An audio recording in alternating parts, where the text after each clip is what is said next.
Yo, what is up guys? Welcome back to the channel. Today, we are doing our first review slash story time, whatever you want to call this. This guitar right here, which is my custom built SG that I built a couple months ago. So, as you may know, I like building guitars and stuff, and that's going to be a big part on this channel. And I've built this guitar, like I said, a couple months ago, so this is the first featured built guitar on the channel. And this guitar is a pretty cool story as well, so this will be a pretty fun video. So, this is, like I said, my custom built SG. The SG is my favorite body style of guitar, thanks to my favorite guitarist Angus Young. So I've built many guitars before, previous to this guitar, but this is like my most successful, first truly fully successful guitar, I would say. So to start off, this guitar was built right during quarantine, so like March, April-ish, when everyone was on lockdown, had to stay inside, and I had nothing to do, so I built a guitar. So when I was younger, I had all these junk guitars, you know, just cheap guitars and stuff like that, and I would always strip them down, take all the parts off them, and then reconfigure them into different types of guitars. So I had a ton of parts just laying around the house from old guitars. So this guitar was originally a guitar kit. It had 3 pickups, all like this humbucker here, and it was just a full looking 3 pickup SG essentially. It was purple, obviously, and I got the guitar kit when I was a kid, and my stepdad and I built it together, and then that was one of the guitars I used when I was younger. It didn't really sound right, pickups were trash, everything on it was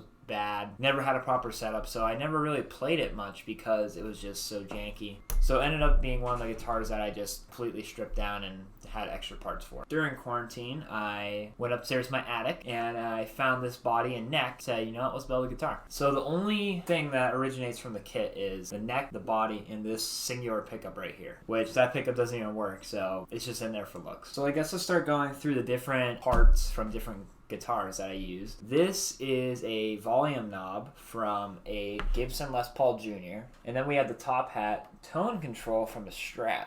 Originally, this guitar was full purple. It didn't have any relic or anything on it like it does now. And I like my guitars relic, because then when it gets dinged up, it looks just as good, but also because I like the style of it. This is a SG bridge, so I used that because why not? The holes were already there, so I might as well use that. And then I took this Strat tailpiece. Usually has straddles here, just like on that type of bridge has straddles. So I took the straddles out and then strung it through the back. You can see there. Strung it right through the back, and it actually works really good. And I like it because in some songs, I use that effect in the song, so that works cool. Kind of like a Bigsby, I guess, where like the strings are stretched out far. It adds a cool tone to it as well. Oh yeah, this zip tie actually holds a battery underneath it, so it's not just there randomly. The zip tie goes through the cavity, through these 2 holes, and underneath it, directly underneath it right here, is the battery for this EMG. And I actually got the EMG from a high school project. It was a Flying V, and I did it for woodshop, and my teacher let me build a guitar as my final project for woodshop, so I built a Flying V, which was a great guitar actually. It played really, really good, and it looked amazing. But I messed up on the scale length slightly, so everything past the 12th fret was just slightly off, so it's kind of useless at that point. Like I said, this pickup literally has no wiring in it. It doesn't work at all. It's just there to look cool. Actually, when I took it to the guitar tech to get set up, I had to put a note underneath it saying, "Do not wire me." And he actually thought it was quite funny. He called me. He's like, you know, that was a great idea to put that in there. Headstock has Grover tuners on it, which I also got from that Flying V. But funny enough, the V that I had a flat headstock, so it just had 6 in a row. So 3 of these are actually upside down. It still works good, and I actually like tuning like that, or at least I'm used to it, so that's why it works pretty decent for me.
I hate to keep playing AC/DC on this guitar, but every time I pick it up, it just inspires me to play some Angus Young riffs, just because obviously one, it's an SG, but two, it sounds so good. It sounds just like Angus, to be honest, like the tone wise. Obviously it's not exact, it's probably not even close, but in my ears it just sounds great. So you guys might have been wondering why on the headstock it says Randy. It's actually a pretty cool story, I guess. When I originally built this guitar, it had a blank headstock, no logo, anything on it, obviously. You know, I didn't like that. I always like having something on the headstock. I think it just looks better. So I was thinking, you know, what should I put on there? So my friends and I, Brandon and Josh, have a little inside joke where we say Randy all the time, because there's this video, we're scrolling through YouTube, saw this video where Ozzy saw an never before seen video of Randy Rhoads just going ham, just, you know, soloing all this stuff, and he's watching it and he goes, "Is that Randy?"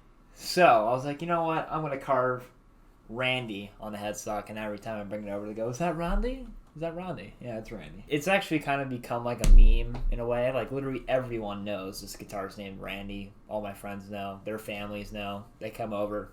My friend Josh's dad will come up. "Is that Randy?" "Yeah, it's Randy."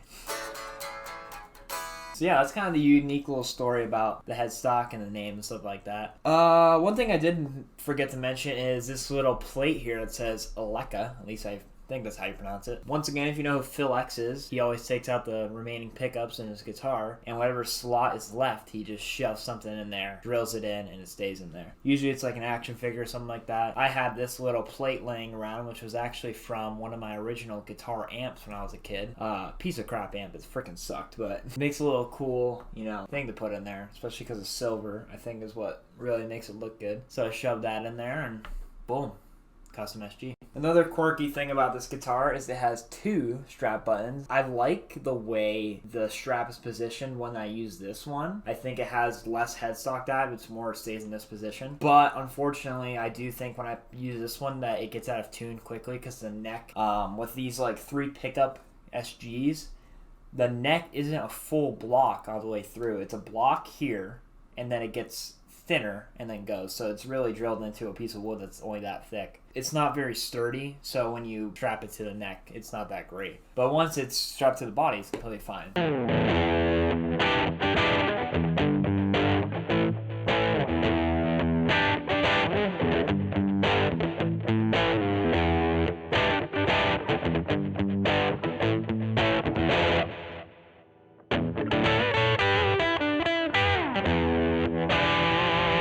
So that is volume, tone, well, the tone roll all the way off, volume all the way up. By the way, I'm just on a classic amp setting, pretty much no gain, stuff like that, with a compressor. So AC/DC style.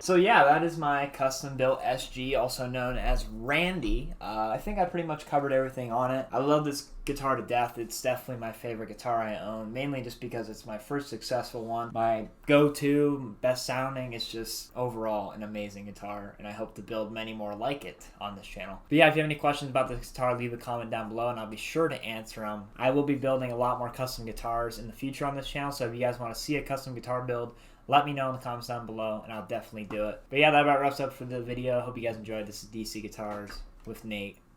Peace out.